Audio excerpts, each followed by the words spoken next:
धर्म को, जो भारत में बौद्ध धर्म पैदा हुआ, बौद्ध धर्म का प्रचार और प्रसार हुआ, इसी भारत भूमि में अनेकों लोग बौद्ध धर्म के माध्यम से दुख मुक्त हुए। बाबा साहब आम्बेडकर ने इस भारत भूमि के ही धर्म को स्वीकार किया और बाबा साहब आम्बेडकर ने बौद्ध धर्म को ग्रहण करने के बाद उन्होंने अपने लाखों लोगों को बौद्ध धर्म की दीक्षा दी और उस समय उन्होंने 22 प्रतिज्ञा दी थी कि ये 22 प्रतिज्ञा आपकी ढाल है। और इसलिए बाबा साहब आम्बेडकर ने जब बौद्ध धर्म ग्रहण किया, उनको लगा कि धर्म परिवर्तन करने के बाद ही हमारा कुछ हो सकता है, क्योंकि उस समय जो था एक ऐसा वर्ग था जिनको सम्मान का तो अधिकार था ही नहीं, परंतु गांव में रहने का भी उनको अधिकार नहीं था। उनको छुआछूत के रूप में उनको बाहर रखा जाता था।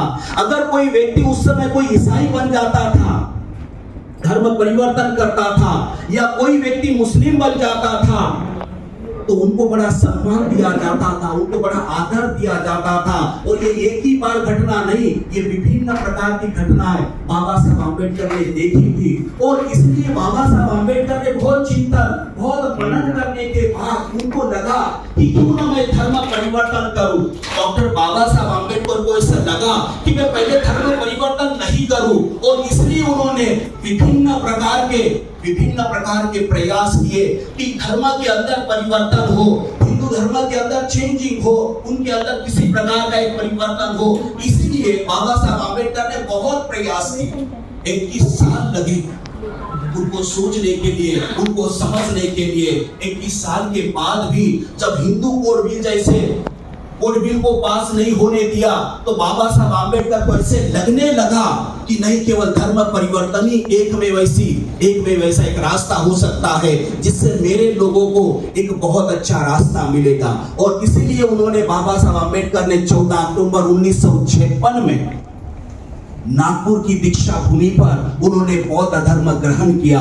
आप विश्वास नहीं करेंगे, जब बाबा साहब आम्बेडकर ने कहा था कि मैं बौद्ध धर्म ग्रहण करने वाला हूं, आप सभी लोग सफेद वस्त्र पहनकर आइए, तो विभिन्न लोग सफेद वस्त्र पहनने के लिए दुकानों में जाने लगे, परंतु लोगों को सफेद कपड़े नहीं मिल रहे थे, दुकानों के सारे कपड़े खत्म हो गए थे। ऐसे में एक बहुत बड़ी समस्या उनके सामने आ गई। और उसके बाद बाबा साहब ने कहा कि जिनको मिला है वो ठीक है, जिनको नहीं मिला वो भी आ सकते हैं। और लोग अपने अपने जत्थों के साथ दीक्षा भूमि पर पहुंच जाते हैं। और उस समय बाबा साहब आम्बेडकर ने लाखों लोगों के सामने बौद्ध धर्म ग्रहण किया। वो आज ही का वो दिन है जिस दिन बाबा साहब आम्बेडकर ने बौद्ध धर्म ग्रहण किया और विभिन्न लोगों को बौद्ध धर्म की दीक्षा दी।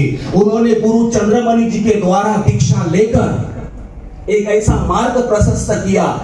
देखा जाए तो डॉक्टर बाबा साहब आम्बेडकर ने बौद्ध धर्म इसलिए भी दिया क्योंकि उनको मालूम था ये समाज अगर बौद्ध धर्म का अनुसरण करते हैं तो ये अत्त दीप भव का अनुसरण करेंगे, ये अत्त दीप भव बनेंगे, ये स्वयं का दीप प्रज्वलित करेंगे, ये स्वयं का दीप जलाएंगे। और इसलिए डॉक्टर बाबा साहब आम्बेडकर ने बड़ा सोच विचार करने के बाद बौद्ध धर्म दिया। और इसलिए आज अगर बाबा साहब आम्बेडकर ने अगर बौद्ध धर्म नहीं दिया होता तो शायद हमें भी बौद्ध धर्म नहीं दिखता।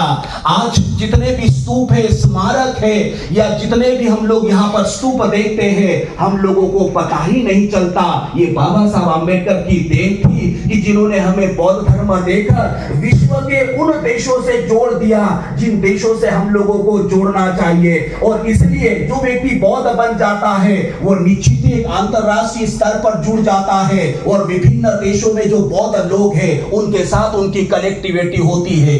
बाबा साहब आम्बेडकर का बहुत बड़ा सपना था, उन्होंने एक बहुत बड़ी प्लानिंग की थी, परंतु बाबा साहब आम्बेडकर कुछ ही दिन के बाद उनका परिनिर्वाण होने की वजह से जो स्थिति रही, जो स्थिति वो चाहते थे, जो प्लानिंग उन्होंने की थी, जो स्ट्रैटेजी उन्होंने बनाया था, वो जैसे के वैसे ही रह पाया। भारत के जितने भी राजनीतिक लोग हैं या जितने भी फिर सामाजिक लोग हैं, उन्होंने भी बाबा साहब आम्बेडकर के उस एजेंडे को आगे बढ़ाने का कार्य नहीं किया।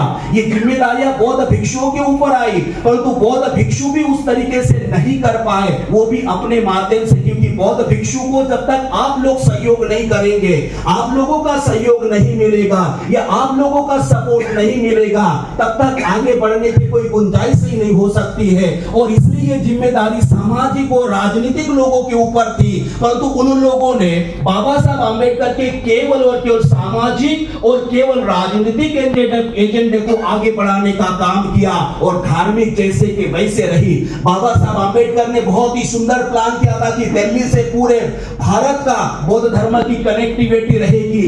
दिल्ली से राजधानी जुड़ेगी, राजधानी से जिला जुड़ेगा और जिले से तहसील जुड़ेगा और तहसील से गांव जुड़ेगा। ऐसे बहुत बड़ा प्लान उन्होंने किया था।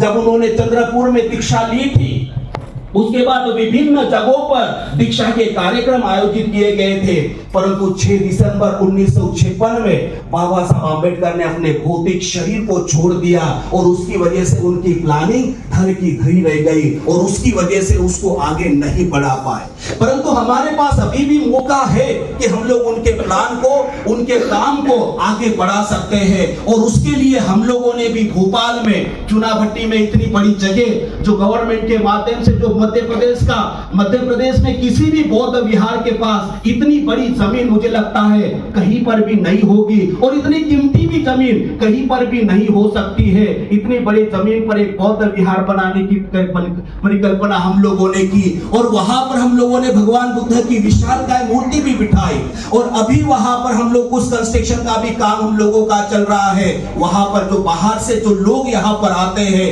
भोपाल में जो लोग आते हैं, उनके रुकने की व्यवस्था हम लोग वहां पर कर रहे हैं। उसके लिए वहां पर हम लोग कमरे बना रहे हैं।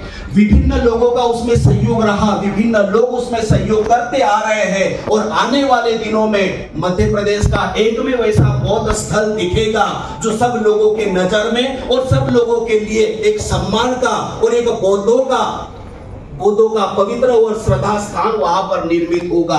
आने वाले दिनों में वहां पर हम लोग विपश्यना केंद्र पेगोड़ा वहां पर बनाने जा रहे हैं। ऐसे विभिन्न प्लानिंग वहां पर हम लोगों ने की है। और देखा जाए तो मध्य प्रदेश में बौद्ध धर्म का प्रचार एवं प्रसार करना इतना सरल नहीं है जितना सरल लोगों को लगता है या जितना लोगों को लग रहा है।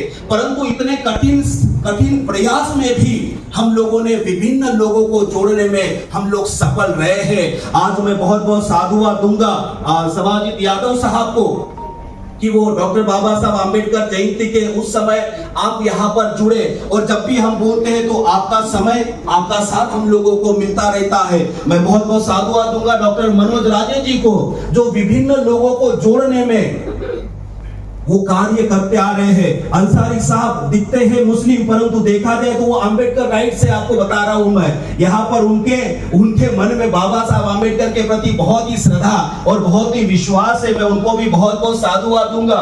गंगवार साहब ओल्ड होने के बाद भी जब भी उनको हम लोग कहे कि सर ये करना है वैसे करना है तो वो हमेशा अपनी सहमति देते हैं और वो आगे आते हैं। मैं उनको भी बहुत बहुत साधुवाद दूंगा। चैतन्य संकुले साहब, मैं हृदय से उनको बहुत साधुवाद देता हूं। उन्होंने मुझे बहुत सपोर्ट किया है, बहुत साथ दिया और आज भी वो साथ देते आ रहे हैं और वो बोलते बहुत कम है, करने में वो बहुत विश्वास करते हैं। उनको मैं बहुत साधुवाद दूंगा। उन्होंने मुझे बहुत हेल्प की है, बहुत मदद की है। गुनाई साहब यहाँ पर बैठे हैं, उनका भी बहुत सहयोग है। उनके ब्रदर को उन्होंने पूरा बिहार के लिए लगा के रख दिया है। कुशवाहा जी, विक्रम कुशवाहा जी, उनके फादर जो है, जो बाबा साहब आम्बेडकर के प्रति बहुत समर्पित थे, उनका स्कूल यहाँ पर नरेला में बहुत बड़ा स्कूल है। भोपाल में मुझे लगता है, भोपाल जैसे शहर में उनके जैसा स्कूल मुझे लगता है भोपाल में कहीं पर भी नहीं है। इतना बड़ा स्कूल आपका यहाँ पर है। राजेंद्र प्रसाद जी को भी मैं बहुत बहुत साधुवाद दूंगा। उनका भी सहयोग हमेशा से हमें रहा है और हम सभी लोग चाहते हैं कि भोपाल जैसे राजधानी में एक सामाजिक गतिविधियों के साथ साथ धार्मिक गतिविधियां भी हो और सामाजिक कार्य भी हो जिसे हम सब लोग मिलकर कर सकते हैं, हम सब लोग मिलकर दे सकते हैं। और इसलिए मुझे ऐसा लगा कि ये 68वां धम्म चक्र प्रवर्तन दिवस आप सब लोगों के साथ मनाकर, इस होटल में एक कार्यक्रम मनाकर, आप सब लोगों के, बहुत सारे लोगों के ऐसे कुछ विचार भी होते हैं, बहुत सारे लोगों के ऐसे विचार भी है कि हमें ये करना चाहिए, हमें वो करना चाहिए। तो लास्ट में, अंत में आप सब लोगों के मन में जो भी क्वेरीज हो, जो भी शंका हो कुशंका हो तो आप निश्चित वो बताएंगे। पुनः एक बार आप सब लोगों को बहुत सारी बधाई, बहुत सारी शुभकामनाएं, बहुत सारी मंगल कामनाएं, क्योंकि ईब ऑडिटोरियम से 1 घंटा प्रमोद ताम्रकर जी ने लिया है। Hey there. Subscribe to my channel. And also press this bell icon.